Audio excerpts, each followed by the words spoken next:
राम साहब ने कहा कि मैं बजाय मतलब जाति को खत्म करने की लड़ाई लड़के जातियों को जोड़ने का काम करूंगा। जो हमारी पीड़ित जातियां हैं उनको जोड़ूंगा और जोड़ करके उनका समाज बनाऊंगा। सर जातियों को तोड़ करके समाज बनाऊंगा। जब समाज बन जाएगा तो समाज शक्तिशाली होगा। मैं और समाज से जो ताकत निकलती है राजनीति की, जब राजनीतिक ताकत बनेगी तो राजनीतिक ताकत के आगे सारी ताकतें जो है बौनी पड़ जाती हैं।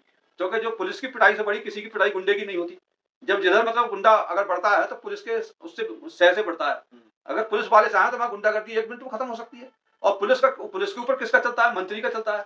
मंत्री के ऊपर किसका चलता है? प्रधानमंत्री का चलता है। तो जो गुंडागर्दी जो होती है ऊपर से होती है।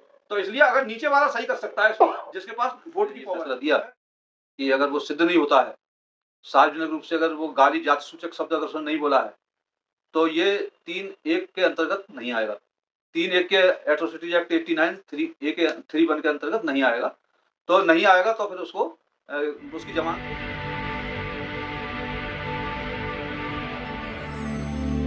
मैं मेवालाल और आप देख रहे हैं बहुजन समय। साथियों, आज खास मुद्दे पर मैं समझने के लिए आया हूं कि जिस देश में बाबा साहब ने हमें संविधान दिया, उसी देश में अगर SC ST को गाली देना अपराध न माना जाए तो ये सिर्फ फैसला नहीं, चेतावनी है। आज सुप्रीम कोर्ट का जो आदेश को बहुजन दृष्टिकोण से मैं समझूंगा कि कानून क्या कहता है और हमें क्या समझना चाहिए।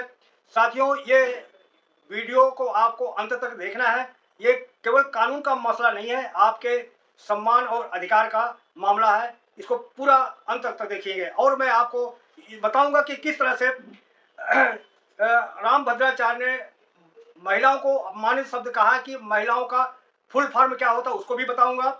और शंकराचार्य अभिमुक्तेश्वरानंद का जो विवाद प्रयागराज में नहाने गए थे, सरकार ने उनको करा के परमिशन उन्होंने लिया नहीं, वो कह रहे हैं मैंने परमिशन लिया था, सूचना दिया था। ये क्या विवाद है? और जो अस्मित गौतम है उसके ऊपर FIR दर्ज हो गया है गोलू करके, उसको कैबिनेट मंत्री उनको अवार्ड दे रहा है। ये भेदभाव ये समाज में ऐसा क्यों है? मैं समझूंगा कि आखिर ये मामला क्या है। सर, अवसर से समझने के लिए हमारी चिंतक हैं, समाज को अच्छी पैनी निगाह से देखते हैं। सर, सबसे पहले आपको जय भीम। जय भीम, नमो बुद्धाय। सर, मैं आपसे समझने के लिए आया हूँ, जो सुप्रीम कोर्ट का निर्णय है कि SC ST को गाली देना अपराध अब नहीं माना जाएगा, कैसे देखते हैं सर? देखिए, जो एट्रोसिटी एक्ट है 89 में बना है, उसमें बहुत सारी धाराएं हैं। उसमें एक धारा है 3(1)R। उस धारा में अगर कोई जो SC ST का व्यक्ति है, उसको जो गैर SC ST व्यक्ति उसके लिए उसके ऊपर कोई एट्रोसिटी करता है जिसमें गाली भी है, तो गाली देता है और उसके अंतर्गत उनके लिए गैर जमानती वारंट मतलब दिया जाता है। और उसमें 6 महीने तक का मतलब कम से कम सजा है, अधिक से अधिक 5-6 साल तक की सजा उसको दी जा सकती है अगर वो अपराध सिद्ध होता है कोर्ट में तो।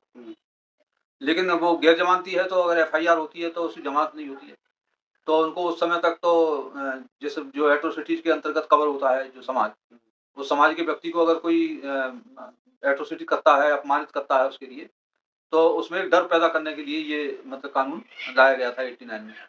तो अब जो है उसमें बहुत सारे लोग ये कहते हैं कि हम खुद ही एक्ट जो हमें पीड़ित करता है।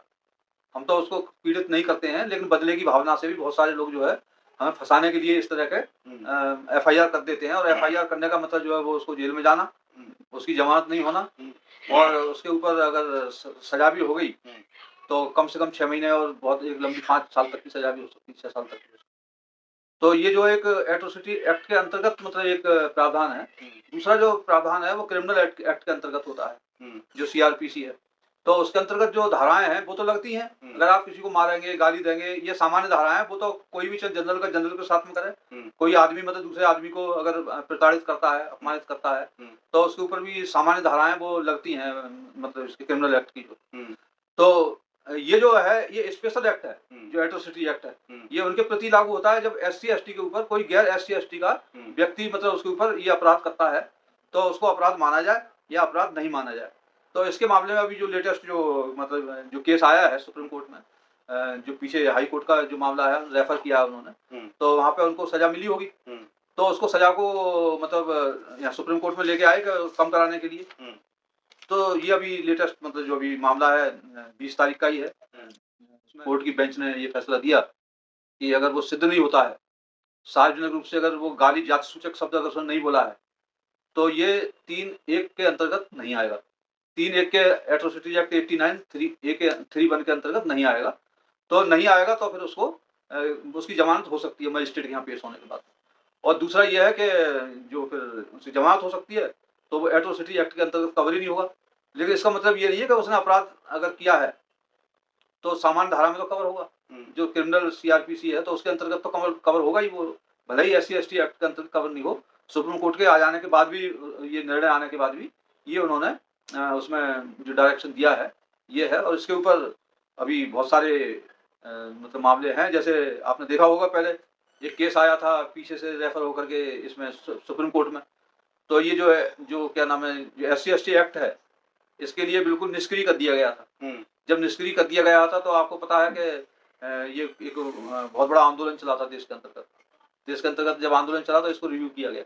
89 का जो एट्रोसिटी एक्ट है, जो इसको रिव्यू किया गया और इसको पहले से और ज्यादा स्ट्रॉन्ग बना दिया। तो ऐसा नहीं है, अभी इसके अंदर भी ऑप्शन होते हैं। जैसे सुप्रीम कोर्ट ने दे दिया, एक जज की खंडपीठ ने दिया है, 2 जज की खंडपीठ ने दिया है।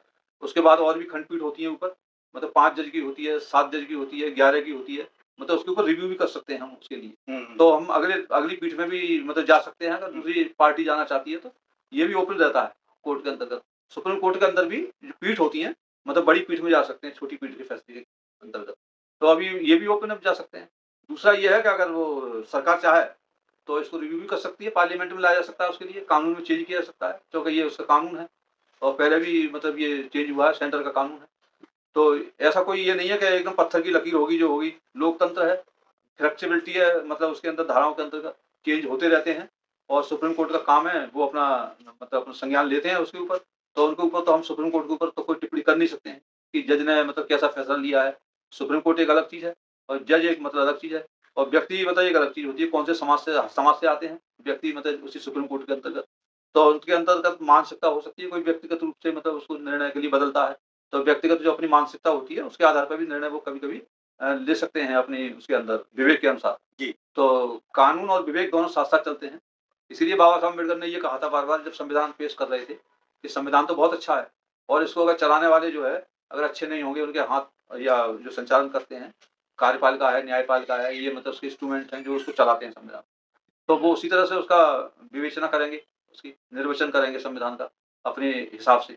तो वो निष्क्रिय भी कर सकते हैं और अगर निष्क्रिय संविधान होगा, चलाने वाले अच्छे हैं, तो उसको सक्रिय भी कर सकते हैं। तो संविधान को अगर चलाने वाले अच्छे हैं तो संविधान खराब भी संविधान बहुत अच्छा बन सकता है। और संविधान अगर कानून बहुत अच्छा है, चलाने वाले खराब हैं, तो वो उसका असर भी जो है बेअसर हो जाएगा और खराब साबित हो जाएगा। वो लोग कहेंगे संविधान ही खराब है, लेकिन संविधान कोई खराब नहीं होता, लोग मतलब खराब होते हैं। और इसमें लोकतंत्र है, उसमें बदलते रहते हैं चलाने वाले लोग। संचालक जो है अभी दूसरा है, कल के लिए दूसरा है। अगर चौको सुप्रीम पावर जो है मत के ऊपर होती है, जो मताधिकार होता है वो इसलिए दिया बाबा साहब ने, उससे पहले तो मताधिकार दिया कानून देने से पहले कि इसको बदलने का अधिकार मैं जनता को ही दे रहा हूँ। तो जनता को लिए एक वोट का अधिकार है, एक वोट से प्रतिनिधि चुना जाता है, सांसद या एमएलए को कानून का निर्माता माना जाता है और एमपी को भी कानून का निर्माता माना जाता है। तो कानून जो बनाए जाते हैं संविधान में, उस संविधान में संशोधन होते हैं। कितने संशोधन हो गए संविधान जब से बना है? सर मैं आपसे रोक रहा हूँ, सॉरी। मैं कहूँ ये फैसला है या चेतावनी है सर? देखिए, ये इसके ऊपर हम कोई टिप्पणी इसलिए नहीं कर सकते, जो कोर्ट का जो फैसला होता है वो अपने मतलब लॉ के मुताबिक और अपने विवेक के मुताबिक मतलब उसको देते हैं। लेकिन हम चूंकि आउट ऑफ मतलब कोर्ट हैं और हमारा मतलब जो काम होता है कि जो भी कोर्ट ने फैसला दिया है, तो कोर्ट एक मतलब संस्था है, उसको माना जाता है कि ये जो भी फैसला है सही है या गलत है, उस पर निर्णय लेकर के हमें मतलब उसके लिए अगर गलत है तो ये वकीलों का काम है और मतलब जो पार्टी है, जो पीड़ित पार्टी है, वो मतलब कोर्ट में फिर से जाए और उसको रिव्यू कराने के लिए अपील करे। जी सर, समाज से आवाज एक निकल रही है और सोशल मीडिया में ये आ रहा है कि SC/ST एक्ट को खत्म कर देना चाहिए। SC/ST एक्ट से ओबीसी में और एससी में जो सामाजिक दूरियां बढ़ती है, तो इसको खत्म कर देना चाहिए। देखिए, पहले तो ये जो एक्ट है, एक्ट में मैं मानता हूँ कुछ दुरुपयोग भी होता है और उसका मतलब उससे डर भी पैदा होता है समाज के अंदर। तो बड़ी संख्या में एट्रोसिटी एक्ट है, उसके बावजूद ही इतने मतलब मामले रिकॉर्ड में आते हैं। और अगर ये नहीं होगा तो फिर कितने रिकॉर्ड में आएंगे ये आप इसका अंदाज नहीं लगा सकते। 89 से पहले का आप अध्ययन करिए, इस पर हम कौन कहते हैं कि नहीं होना चाहिए? हम कहते हैं इसके ऊपर कमेटी बनाई जाए और उसमें सभी समाजों के लोग रखे जाएं और इसको रिव्यू करें बाकायदा, उसमें देखें कि 89 से पहले कितने मतलब अपराध होते थे इनके साथ में और कितने मतलब पुलिस में रिकॉर्ड होते थे, कितने रिकॉर्ड नहीं होते थे, सर और 89 के बाद में कितने घटे हैं कि बढ़े हैं। जी और सर, अगर मतलब घटे हैं, इसका मतलब जो 89 का एक्ट है वो इफेक्टिव है, उसको खत्म नहीं करना चाहिए। सर एक एग्जांपल दिया जाता है कि अगर सवर्ण एससी एसटी को, जैसे एक उदाहरण के तौर पर बता रहा हूँ, जैसे चमार कर दिया, वो चमड़ा कर दिया तो उनको भी एससी एसटी लग गया सर। लेकिन अगर कोई एससी एसटी के लोग वो बबना, वो ठकुरा, वो बनिया कर दिया तो उनको पर तो कोई एक्ट नहीं बना है। तो इस तरह से उनके ऊपर तो एक्ट बनना चाहिए उनके सुरक्षा के लिए। ऐसा है, जो आपने मनुस्मृति में समझता हूँ पढ़ी है कि नहीं पढ़ी है। एक तो मतलब शासक होता है और एक मतलब जो है शोषित होता है। तो जो शोषित होते हैं उनको ही मतलब जो है प्रताड़ित माना जाता है, प्रताड़ित हैं। और जो मालिक है वो कभी उसको नौकर जो है प्रताड़ित नहीं कर सकता। तो समाज जो व्यवस्था बनी है उसमें ये ब्राह्मण, क्षत्रिय, वैश्य और शूद्र, चार मतलब समाज को वर्गीकरण किया गया चार हिस्सों में, जो धार्मिक रूप से हिंदू धर्म के अंतर्गत। तो आप मानते हैं कि उनका एक्ट नहीं बनना चाहिए उनकी सुरक्षा के लिए सवर्णों का? नहीं, वो तो आज मतलब उन्हें आप समझते हैं कि जब आरक्षण मिल रहा था लोगों के लिए, जब आरक्षण मिल रहा था और जब उन्हें देखा कि सशक्त हो गए आरक्षण वाले लोग, तो पहले तो उसका आरक्षण का विरोध करते थे जो जनरल कास्ट के लोग हैं। लेकिन जब उन्होंने देखा कि ये तो मतलब ना तो इनको हम खत्म कर पा रहे हैं और ये तो उससे संपन्न भी होते चले जा रहे हैं और मतलब उनसे ज्यादा संपन्न हो रहे हैं जनरल से भी, तो उन्होंने कहा कि भाई अब हमें भी लेना चाहिए, इसका विरोध नहीं करना चाहिए। तो उन्होंने एससी एसटी का विरोध करने की बजाय इस सरकार में, जो मोदी सरकार आई, इसमें 2018 में उन्होंने उनको ईडब्ल्यूएस का आरक्षण दिया। ईडब्ल्यूएस का जो आरक्षण है वो सवर्ण क्लास के लिए 10% आरक्षण दिया गया है, चाहे भले ही उनकी संख्या कितनी हो, लेकिन लमसम दे दिया ना, 10% मिलेगा हर स्टेट में, हर सेंटर में और हर जगह मिलेगा। मतलब शिक्षा में भी मिलेगा, नौकरी में मिलेगा। उसके ऊपर डेटा हो या ना हो, हमारे लिए तो डेटा की जरूरत है, लेकिन उनके लिए कोई डेटा की जरूरत नहीं है। तो सरकार उनकी है, मतलब उनके जो लोग हैं वो ब्यूरोक्रेसी में बैठे हुए हैं, उनके लोग इसमें बैठे हुए हैं, क्या नाम है, राजनीति में बैठे हुए हैं, मंत्रिमंडल में बैठे हुए हैं। तो उनका जो निर्णय है वो अपने लोगों के लिए 10% दे रहे हैं बिना डेटा के, और उस पर कोर्ट भी कोई टिप्पणी नहीं कर रहा। हमारा जब केस होता है तो उसके ऊपर कोर्ट कहता है कि भाई प्रमोशन में आरक्षण और ये सब, तो इसका डेटा लाओ, क्वांटिफाइड डेटा लाओ। तो वो क्वांटिफाइड डेटा होता नहीं है, क्योंकि जाति के आधार पर कोई गणना नहीं हो रही।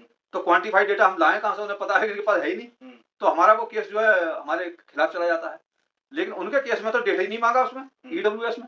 सीधे शब्दों में बताएं ना हमारे दर्शकों को, एससी एसटी एक्ट तो सुरक्षा के लिए, उनके सम्मान के लिए तो बना है एक्ट, उनके सम्मान के लिए कौन सा एक्ट बनना चाहिए, नहीं बनना चाहिए? जब हम क्यों कहें बनना चाहिए, जब मतलब जो है जिसने जाति बनाई, काशीराम साहब कहते थे कि जाति हमने नहीं बनाई है, जाति जो बनाने वाले दूसरे लोग हैं। और हमारे जो पूर्वज लोग हैं वो ये जाति के खिलाफ लड़ाई लड़ रहे हैं। मतलब हमारे कबीर हैं, फुले हैं और मतलब जो रैदास हैं, ये सब लड़ते रहे जाति के खिलाफ लड़ाई। लेकिन जाति का कुछ नहीं बिगाड़ पाए, वो जाति और बढ़ती चली गई और एट्रोसिटी भी बढ़ती चली गई। मतलब जैसे जैसे समय बीतता जा रहा है और एट्रोसिटी और हमारी जाति का उत्पीड़न बढ़ता चला जा रहा है और जातियों में से जातियां और पैदा होती चली जा रही, कम नहीं हो रही जातियां। लेकिन मैं क्यों इसके खिलाफ लड़ाई लड़ूं? काशीराम जी ने ये कहा कि मैं इसका इस्तेमाल करूंगा, जाति का, जो इन्हें हथियार अपने फायदे के लिए बनाया है मनु महाराज ने, तो उनका फायदा होता है, वो खुश होते हैं जब हमारा आदमी पिटता है तो उनको खुशी मिलती है उसमें, इसीलिए तो पीटते हैं। जब उनको दुख होने लगेगा इस जाति से तो वो इस जाति को खत्म करने के लिए स्वतः ही आगे आएंगे। राम साहब ने कहा कि मैं बजाय मतलब जाति को खत्म करने की लड़ाई लड़के जातियों को जोड़ने का काम करूंगा, जो हमारी पीड़ित जातियां हैं उनको जोड़ूंगा और जोड़ करके उनका समाज बनाऊंगा। सर जातियों को तोड़ करके समाज बनाऊंगा। जब समाज बन जाएगा तो समाज शक्तिशाली होगा, और समाज से जो ताकत निकलती है राजनीति की, जब राजनीतिक ताकत बनेगी तो राजनीतिक ताकत के आगे सारी ताकतें जो है बौनी पड़ जाती हैं। क्योंकि जो पुलिस की पिटाई से बड़ी किसी की पिटाई गुंडे की नहीं होती। जब जिधर मतलब गुंडा अगर बढ़ता है तो पुलिस के उससे सह से बढ़ता है। अगर पुलिस वाले चाहें तो वहां गुंडागर्दी 1 मिनट में खत्म हो सकती है। और पुलिस के ऊपर किसका चलता है? मंत्री का चलता है। मंत्री के ऊपर किसका चलता है? प्रधानमंत्री का चलता है। तो जो गुंडागर्दी जो होती है ऊपर से होती है, तो इसलिए अगर नीचे वाला सही कर सकता है जिसके पास वोट की पावर। हमारे दर्शकों समझाइए आप, क्रीमी लेवल में दोहरा मापदंड क्यों है कि सवर्ण जो है जिसको ईडब्ल्यूएस में गिना जाता है वो उनको बाहर रखा है और एसटी एसटी ओबीसी को अंदर लिया है कि उनको क्रिमिनल लगेगा? ऐसा नहीं है। क्रीमी लेयर का मतलब यह है ईडब्ल्यूएस का जो आरक्षण है उसमें एससी एसटी और ओबीसी नहीं ले सकता। पहली बात नहीं, क्रीमी लेयर सुनो क्रीमी लेयर की बात बता रहा हूँ, समझना पड़ेगा ना इस चीज को। तो वो नहीं ले सकता एससी एसटी ओबीसी का, और उनके ऊपर जो क्रीमी लेयर है वो एससी के लिए नहीं है। क्रीमी लेयर एससी पे कोई क्रीमी लेयर नहीं है अभी तक। ओबीसी के ऊपर क्रीमी लेयर है। ओबीसी के ऊपर है कि 8 लाख तक की जिनके परिवार की आय है उसका बच्चा रिजर्वेशन नहीं मिलेगा। मांग किया जा रहा है एससी की इनके अंदर क्रिमिनल लागू मांग की बात है, लेकिन मैं अभी प्रावधान बता रहा हूँ, प्रावधान क्या है। जी जब प्रावधान ही नहीं समझोगे आप तो मांग क्या समझोगे, जी क्या है और क्या होने मांग की जा रही है। तो चूंकि बहुत सारी गलत फहमियां लोगों में होती है, जानते ही नहीं है। तो पहले जानना बहुत जरूरी है। भगवान बुद्ध ने ये कहा है कि पहले जानो फिर उसको मानो। तो पहले जानकारी लेना बहुत जरूरी है हर चीज की।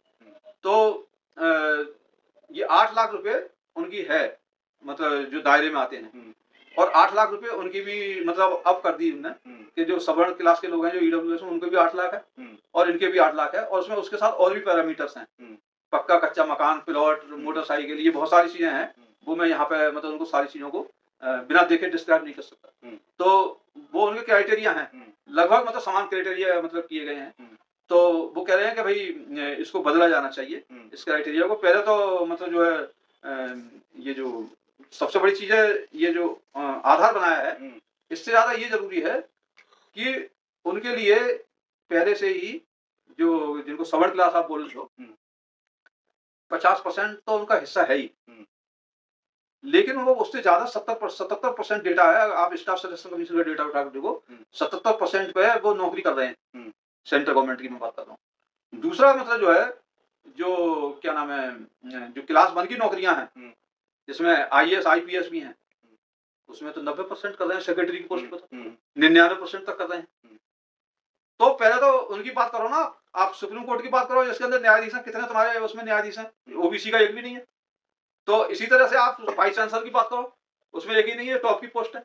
और नीचे नौकरियों की जो बात कर रहे हैं आप, जहाँ पर रिजर्वेशन है, क्लास 3 4 तो खत्म ही हो गया, क्लास 4 नहीं है नौकरियों में, क्लास 3 है और क्लास 2 है और क्लास 1 है। इसकी नौकरी में जो रिजर्वेशन जो आता है, उस रिजर्वेशन में पहले से ही सवर्ण क्लास के लोग 77% हैं, जो डेटा बोल रहा है पीछे का। तो उनको ईडब्ल्यूएस की क्या जरूरत है अलग से लेने की, और उसमें भी सवर्ण क्लास के लिए ईडब्ल्यूएस दिया जाएगा।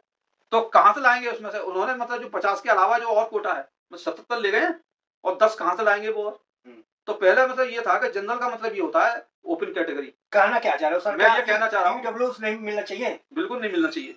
जो ओपन कैटेगरी है, ओपन कैटेगरी का मतलब ये होता है, अभी एक केस आया है राजस्थान का, वो शेड्यूल कास्ट का ही मतलब बच्चा है और मेरिट में आ रहा है, तो उसको जनरल में ना देकर के शेड्यूल कास्ट में डालते थे। तो जो आप ईडब्ल्यूएस में जनरल का कोटा है कि जनरल का कोटा है? वो मैं यही बताना चाह रहा हूँ कि ईडब्ल्यूएस में वो जनरल का कोटा है। तो जनरल में तो एससी भी आएंगे, ओबीसी भी आएंगे, बिल्कुल सवर्ण भी आएंगे। अब वो जनरल को SC ST में नहीं मानते, वो मानते हैं कि जो सवर्ण है, ब्राह्मण क्षत्रिय वैश्य हैं, यही जनरल है। ये मतलब हो गया ना ईडब्ल्यूएस का। लेकिन संविधान की भाषा में क्या है? पर वो जनरल नहीं है, ओपन कैटेगरी है।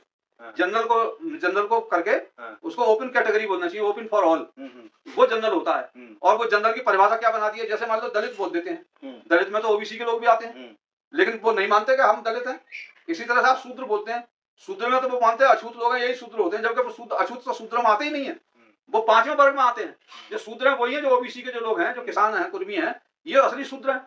और ये शूद्र जो अछूत लोग हैं, जिनको आप शेड्यूल कास्ट बोलते हैं, ये तो किसी में आते ही नहीं थे। तो पर वो परिभाषा ये बन गई, ये साहब अछूत तो ये है, शूद्र जो है ये है, हम शूद्र नहीं है, जबकि असली शूद्र तो वही है। अब धीरे धीरे करके जब काशीराम जी का आंदोलन चला, तो ये समझ में आ जाएगा शूद्र असली कौन है। एक शूद्र है, महात्मा ज्योतिबा फुले ने कहा, एक शूद्र जातियां हैं, एक अतिशूद्र जातियां हैं। उन्होंने अतिशूद्र जातियां उन्हीं को कहा जिनको अस्पृश्य माना जाता था, अछूत माना जाता था, जिनके हाथ का छुआ हुआ पानी नहीं पिया जाता था, उनको उन्होंने बोला अतिशूद्र, और उनको बोला शूद्र। तो दोनों को मिला के उन्होंने बोला क्या नाम, बहुजन समाज। आपने समय दिया।